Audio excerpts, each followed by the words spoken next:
Am I the a-hole for telling my cousin that she's the reason my husband and I have reconsidered adoption? I, 33 female, have had fertility issues for the past couple of years with my husband, 35 male. We went through with consultations, and while we had very promising results for treatment, the cost did give us pause. It wasn't that we couldn't afford it. We just weren't at the point yet where we were willing to pay. I discussed it with my husband and we were both fine with the idea of adopting. My cousin Tiffany, 25 female, is adopted, and she supported our choice in looking into it. However, this was a couple of years back. And during that time, Tiffany was reunited with her birth parents, and she's been acting pretty hurtful to my aunt and uncle since then. She keeps making posts about how happy she is to know where she comes from, and is happy about being reunited with her real family. She even talked about having her birth father walk her down the aisle as a chance to make up for lost time. Obviously, my uncle was very hurt about this, but when he voiced it, Tiffany got defensive. She called my uncle selfish, how this was about her, and that he knew what he signed up for when raising someone else's kid. Then before the pandemic hit, Tiffany moved closer to where her bio mother lived, so they could make up for lost time. And Tiffany kept making post after post about all the fun she was having meeting relatives, and how she called/video chatted with each of her bio parents multiple times a week. Meanwhile, she barely texted back my uncle and aunt once a month.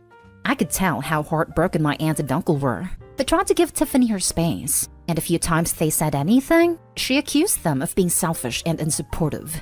I think the biggest thing that broke them was when Tiffany promised to come by for my aunt's birthday. COVID restrictions were lifted, and was even given the money to travel to them, but then never showed up. She called literally the day before to say that her bio mom had an emergency, so she wasn't going to make it, but didn't give back the money. I am completely disgusted by Tiffany's behavior. And while I haven't completely ruled out adoption entirely, I did want to give medical-assisted conception a try. My husband supported this, and we are now currently expecting. After we made our announcement, Tiffany messaged me asking why I would spend thousands on creating a child when I could help one who already existed. I tried to play it off, but Tiffany kept pressing, and calling me a bad person when there are so many children who desperately need a home and overpopulation. It got to the point where she was pissing me off, and I just came clean and said that her behavior towards the people who loved and raised her was the reason. Tiffany got really upset, but I didn't care. However, her parents are now starting to say that I was wrong. So, am I the a-hole? Now for the top comments. Not the a-hole. I'll say it loudly every time. If you insist on pushing people past the polite answer, you may get an answer you don't like.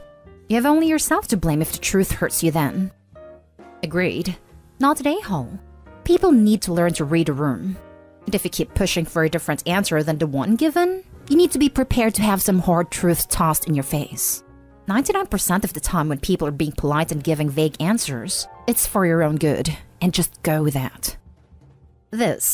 Seriously, when people learn that you stick your head in the lion's mouth, you can't expect them to pretend to be vegan.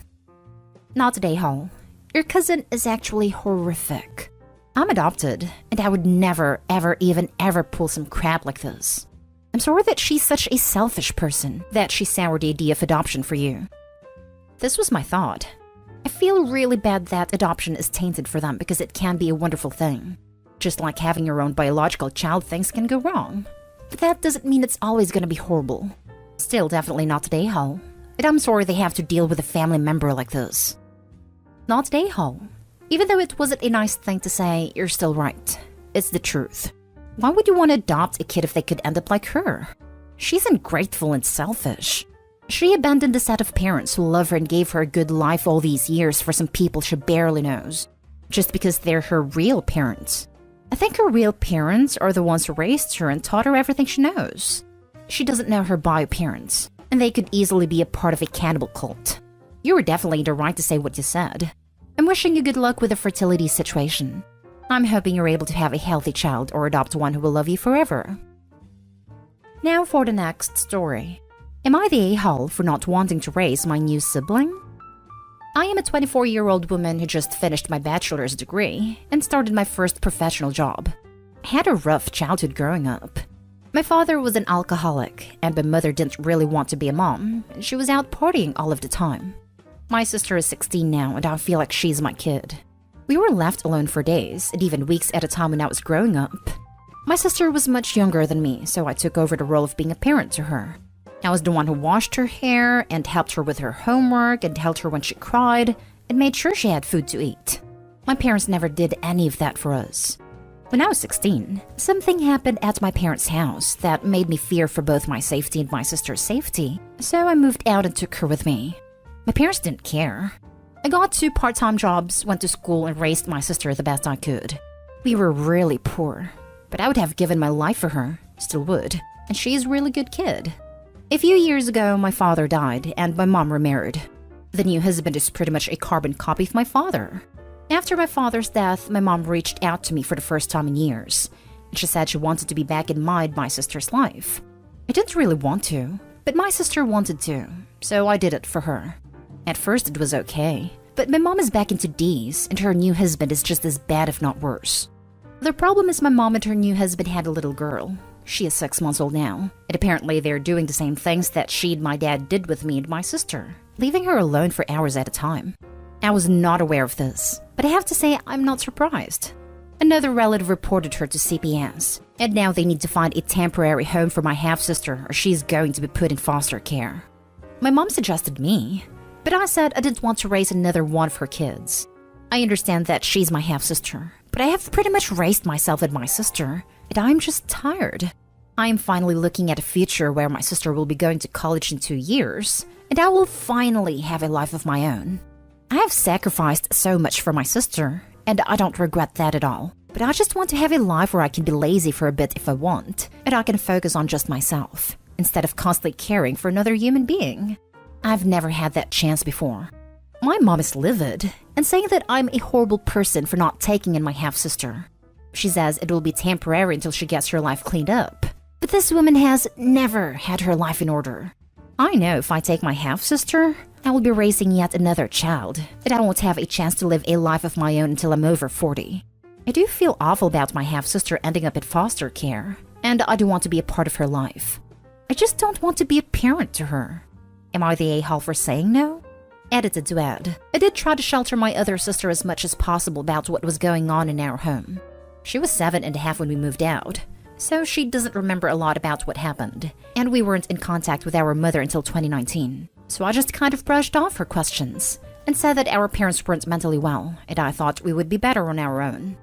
I was really hopeful that things had changed, but I still kept a really close eye on what kind of contact I allowed them to have. I've supervised every in-person interaction they've had, for example. I did talk to her tonight and gave her the whole truth, and while she was upset to learn it, she definitely understands a lot more about what happened, and why we're not going to have contact with our mother anymore. As for the relative who reported her to CPS, she is not in the position to take on a baby due to a chronic health condition that is growing progressively worse. Not an a-hole. I love how she calls you horrible when she's the one not fit to be a parent. That is not your responsibility. You've already done more than enough. It's time to live your life. You probably should go back to no contact though.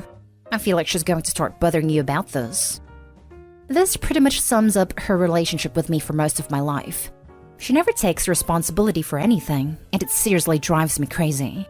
I've tried to shield my sister as much as I could from this mess, to the point that I omitted a lot of things that happened, and she can't remember since she was little when I moved out and took her with me. But we've sat down for a long talk, and I think she understands now why I was reluctant to get back in contact with our mother.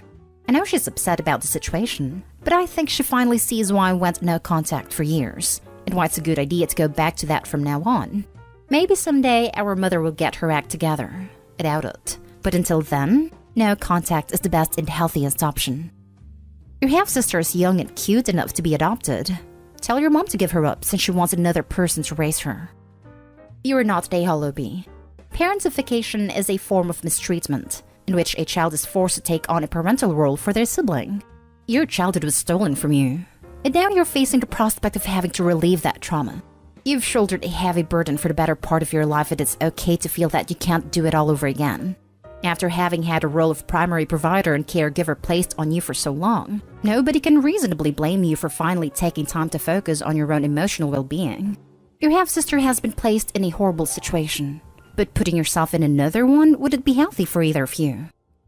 Thank you. I really needed to read this. I haven't had a chance to go to therapy or work on my emotional baggage. I plan to in the future now that I have benefits and a steady income. But just having someone tell me that it's understandable to feel like I do does make me feel like less of an awful person. Not day haul. If it helps you to know this, a baby going into foster care with a chronically unfit parent is far more likely to be available for adoption while still young than that child would be if you take that baby first as family foster care. If you take the baby, the state kind of assumes that you are willing to do this as the largely unpaid babysitter for your mother for extended periods of time if and until she ever gets herself straight. If there are no family foster care options available, and the child goes directly into foster care, she is most likely to be placed with a family who is willing to do foster to adopt and is hoping to do foster to adopt. And the incentive on the part of the state is to follow the actual rules and guidelines for how long they have to make a permanent placement plan for this child. Which means, long story short, if you refuse to take the baby, she's far more likely to be adopted by another family. Next story. Am I the a-hole for telling my parents they should watch my brother if they won't replace the things he destroyed? I'm 16 female. I have a Nintendo Switch and a good few games and cartridge instead of installed on it because I bought it secondhand. Animal Crossing, Mario Kart, Mario Party, Just Dance 2020, and a few others. I also have a 2.5-year-old brother who is obsessed with the toilet, flushing it every chance he gets. Sometimes he puts some tissue down it to watch it go down. You can probably already tell where this is going. This morning, he was being really quiet, but the toilet was still flushing every few minutes, and he was giggling every few minutes, so we assumed he was fine and just playing with the toilet again. So, he came into the sitting room from the bathroom. Note, we live in a bungalow but it's quite big, and said, "Opie, look," and made me follow him to the bathroom, where the ACNH, Mario Kart, and Just Dance cases were empty the bathroom floor. I immediately asked him where he went and he pointed at the toilet and grinned. I went to my parents. Dad was working, work from home, and my mom was cooking dinner, and said he's just flushed my games down the toilet, one of which being my favorite. My mom just called him in and said that was wrong and try not to do it again and sent him to go play again. When I asked what about the games I've lost, my dad spoke up and suggested I save to get them back, and that they can't afford to replace them for me. I said in response to that, you should watch Brother better than if you weren't going to bother replacing what is ruined. They think I'm the a-hole for this, and I've been in my room sulking all day and being sad that I can't play Animal Crossing and won't get a new one anytime soon. Am I the a-hole? Not the a-hole.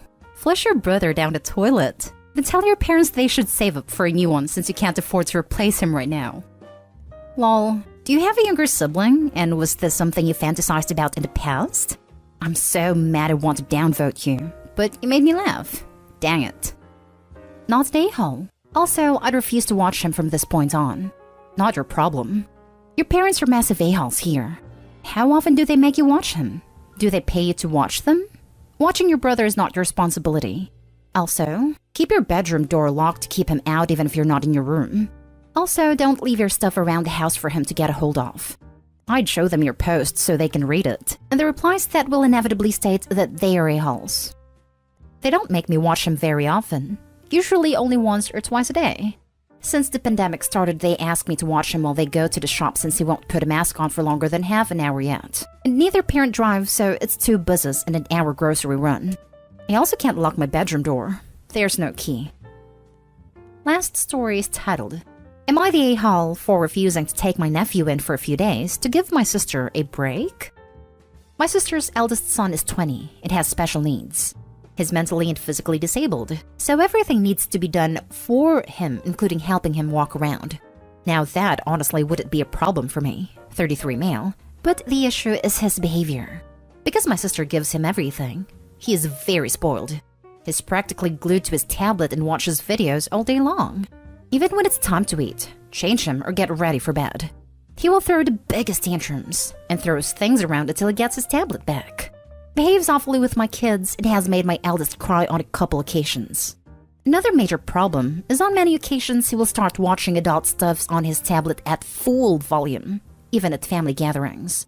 It's happened a few times at my own house in front of my kids, 9 male and 6 female. And yet, another tantrum if you try to get him to watch something else. My sister claims she tries to put parental controls on his tablet, but he knows how to disable it. For these reasons, my family and I don't visit. You can see why I don't want to take on the responsibility of having him stay here with us for a few days, just because my sister says she and her husband need a break for a few days. They could get a caretaker for him if they wanted to, but they're too proud for that. I love my nephew, and if physically taking care of him wouldn't be the problem, but I don't want him in my home with the way he behaves and makes my kids uncomfortable. Now my sister keeps saying I'm being a terrible brother/uncle who could be doing her a huge favor helping out with him. Am I the a-hole? Not the a-hole. You need to put your own children first. If they're able to afford a professional carer, then that should be what they do. It's not fair to place that pressure on family members. There are also facilities that will offer respite stays for 2 weeks to 30 days depending on their policy. You all should hold your ground. It's unfair to blame this on anyone in the family, but it's not their fault they need a break as it sounds complicated.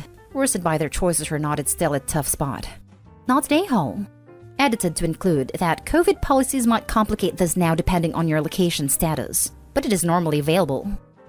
Not the a-hole. Especially because of the way he acts around the kids. It's completely understandable you don't want that in your home. The adult videos thing is so gross too. It really is, and it's become more of a problem recently. Now, it doesn't matter where they are, he will absolutely watch without a care.